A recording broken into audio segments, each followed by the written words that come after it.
Good morning. I'm sitting out here at what I call Lee's Lily Pond.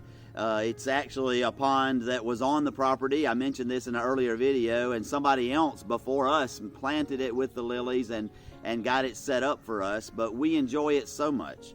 Lee and I came out here yesterday and walked around together and looked at the lilies and took pictures and enjoyed their beauty. And we learned a couple of years ago that when they hit their peak, and they're pretty much, I think, at their peak right now, we need to come and enjoy them, because it won't be long and all of these flowers will be gone, and there still will be the pretty fronds of the plants up, but the flowers will be gone.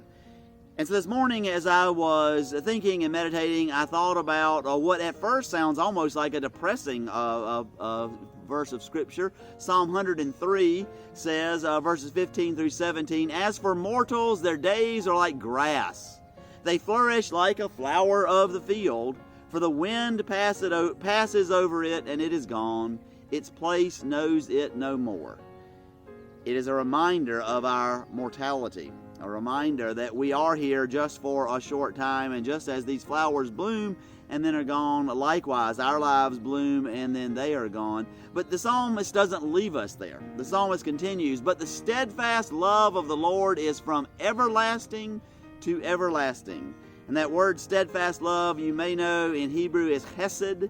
It is the most commonly used description of God in the Old Testament, a God of steadfast love, forever and ever, constant, consistent love. And that then brings our blossoming lives, as short as they are, into focus, for me at least. The story behind this pond, as far as I know, is the former owner of our house, his wife loved flowers, and she did lots around our property with flowers and with plants. This pond behind me is not natural. They had it dug out. At one point, there was a waterfall. They pumped water from the creek that is way back behind me into the pond. Obviously, they planted lilies all around the pond.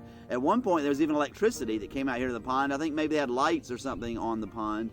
And then she, unfortunately, contracted cancer and eventually passed away, and that's one of the reasons that he sold the house. He remarried, and the woman he remarried had some family property she was living on, and so he moved out to the property where she was and had to sell this place that he had lived on for 20 or more years. And so on the one hand, we can say that the former owner's wife has already passed away like flowers of the field, but she leaves a lasting legacy. She leaves a legacy of this beautiful place. And when I see it, I often think of her, though I never met her. And we too have the opportunity to live our lives like flowers, to bring beauty into the world for the short time that we are here, and trust that that beauty will last beyond us, because the steadfast love of God lasts beyond us. Or we can just bring all kinds of ugliness and pain into the world. So my encouragement to you this day is, find a way to bring beauty into your world. Do something that will last. And that doesn't mean that you create a magnificent work of art necessarily, but maybe what you need to do is simply invest in someone else. Give them a call. Do something special for someone else. Do something generous for someone else. And trust that you are making a payment. The blossoming of your life will be worth it and will live long, long after you do. Whether we are in the midst of a crisis and an epidemic or not, that is good advice, I think, coming from the Scripture for all of us. And so do something beautiful with your life today.